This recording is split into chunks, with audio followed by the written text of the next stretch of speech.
Hi friends, Vika here with Ronnie. Today we're going to be talking about the books that I read in July. So first and foremost, I read Maximum Ride by James Patterson. I'm going to be honest, I DNF'd this book, and for those of you who don't know, DNF means did not finish.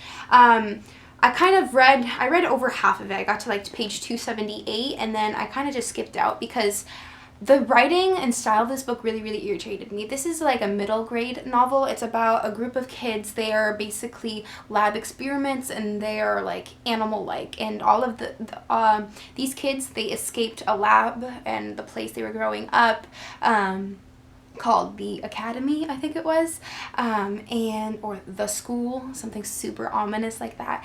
And they all have the ability to fly, and so they're like part bird or part angel, hence the name Angel Experiment. What I didn't like about this book is the main character. She's super annoying, and also just the writing style.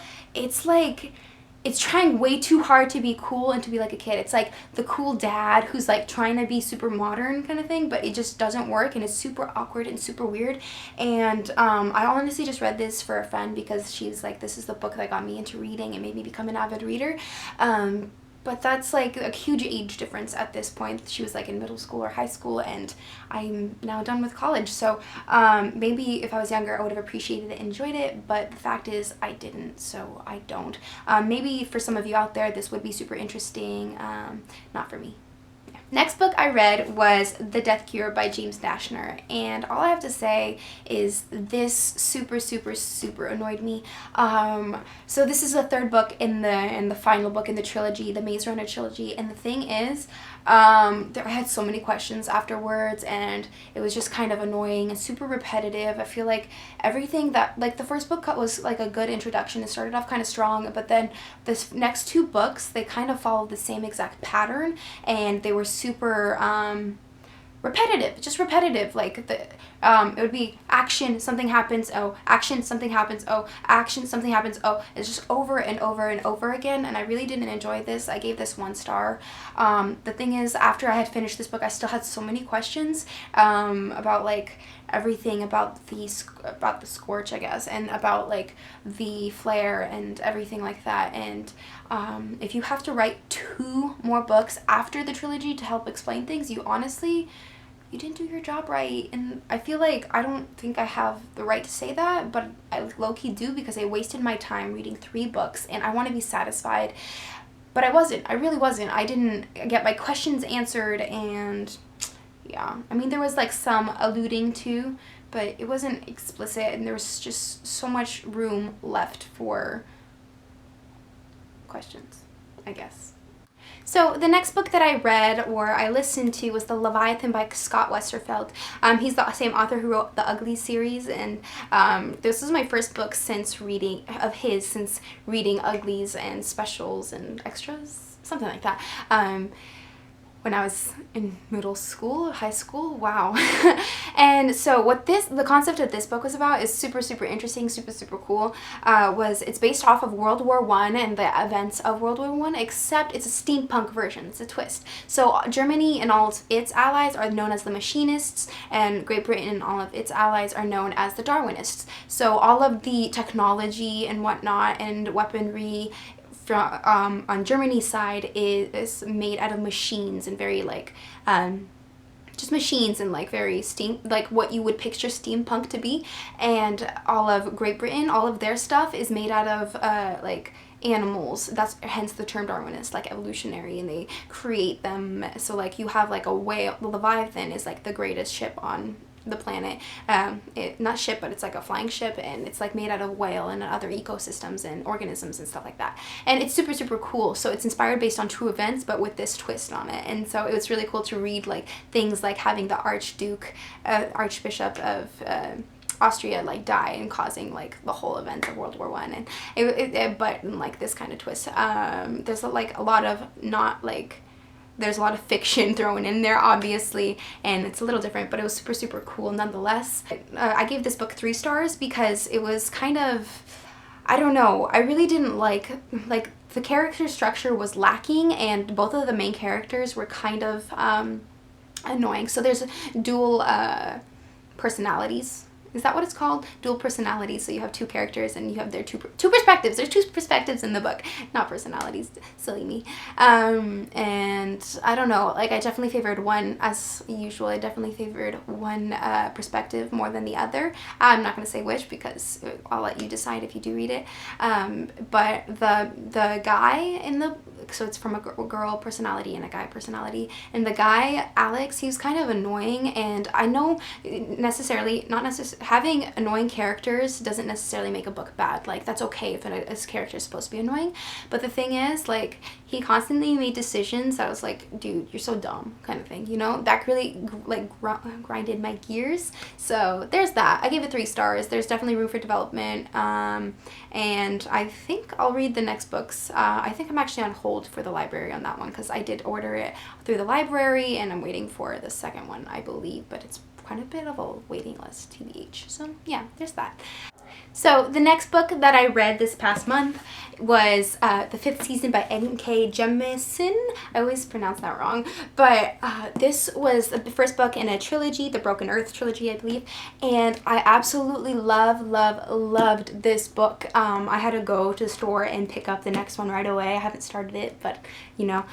So what this book is basically about, it's like a post-apocalyptic Earth society mixed in with like fantastical elements.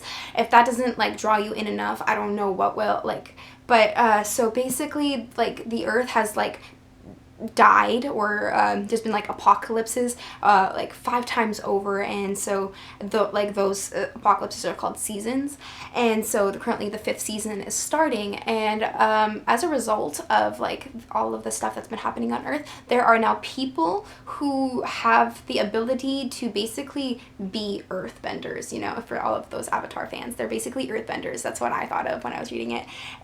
But these people, they're kind of seen as less than, and they're more or less slaves and enslaved by the Sansa, the whole empire, and basically do everyone's biddings, and they're seen as a threat and danger to society.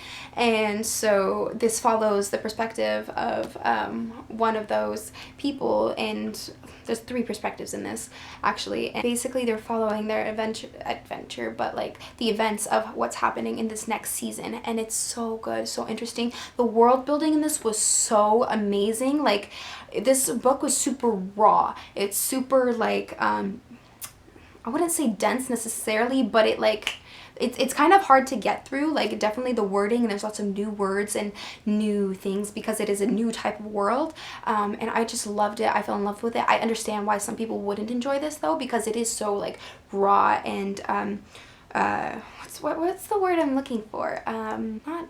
It's super gritty, you know, like there's like no BS in this. It's like, it gets straight to the point, and it's blunt. The book is super blunt, and honestly, I loved it. And there's like a lot of twists and stuff, and like you can't expect what's coming, and oh, it was so good. And I enjoyed all of the storylines. I truly did, because there's 3 different ones, and it's just so good. I honestly can't like explain, like, it's super hard to explain, but it was just super good. And if you like sci-fi post-apocalyptic type stuff, that you will definitely enjoy this. There are, like, you know, like I said, fantastical elements, so yeah, it's just super good. And that's all I've got to say. I gave it 5 stars, like, easily, you know. It started off like kind of rough and slow, and then it like built on, like, it grew and grew, and like it was just so good, and I need to stop saying so good. So yeah, that's it. And the last book that I read this past month of July was or tried to read was To the Lighthouse by Virginia Woolf. Low-key, I purchased this book after watching Nerve. I don't know if you guys remember that, with like Emma Robinson and Dave Franco, I think it is.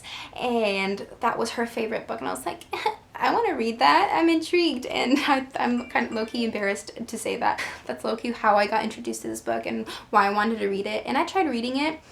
Made me realize I'm not nearly as smart as I think I am. The thing is, like, there's like an omnipresent narrator, and like he keeps going from from perspective to perspective from each character, and that's, I don't know if you remember, if you guys have seen my video about when I talk about A Voice in the Wind by Francine Rivers, but that kind of like storytelling style really grinds my gears, because it's like it's hard for me to follow, and like as soon as I get used to a specific like perspective in a character, it switches, and there's a lot of characters to follow in this, and I couldn't keep them straight. I read 10% of the book and I was like, hold up, I don't think this is for me, and I wasn't really understanding anything. And I definitely think that the writing, like the language used, is very approachable. You could read it, but just at this point in time, I wasn't enjoying it. I was just super confused, and I was like, you know what, I have a lot of other stuff I would rather be reading, so I kind of just moved on. And yeah, so no hate if this is like one of your favorite like classics and books, but it was just not for me. It was just super difficult for me, and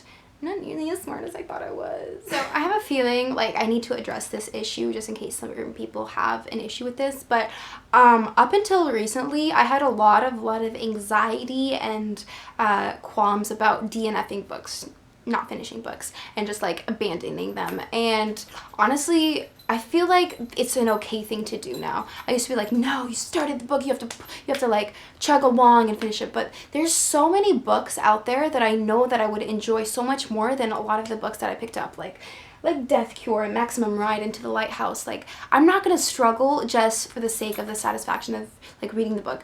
That satisfaction of finishing a book is not gonna equal like the satisfaction of like abandoning something I don't care about and picking up something that I truly do and am excited about. Yeah, I want to hear you guys' opinions in the comments below. Like, is it an okay thing to DNF books and still to be able to like have an opinion and talk about them? I feel like just explaining why I DNF them is enough, but I don't know. Like, I feel like it's a controversial issue. Like, am I allowed to have an opinion if I didn't finish a book or not? So let me know in the comments below. I feel like that's a good conversation to have. So yeah, those are the books that I read this past month, July, and yeah, it wasn't a super big, I didn't read too much because I did go to Ukraine for like half the month, so I was I did read like half of a ton of books like on my Kindle, so there's that, but yeah, not super exciting, but yeah, I'll see you all soon. I hope everyone's having a great summer, and yeah. Bye. Ronnie would say bye, but he's like laying in my lap. I think he's falling asleep. He's really tired, so he says woof woof woof woof. If you know, you know. Bye now.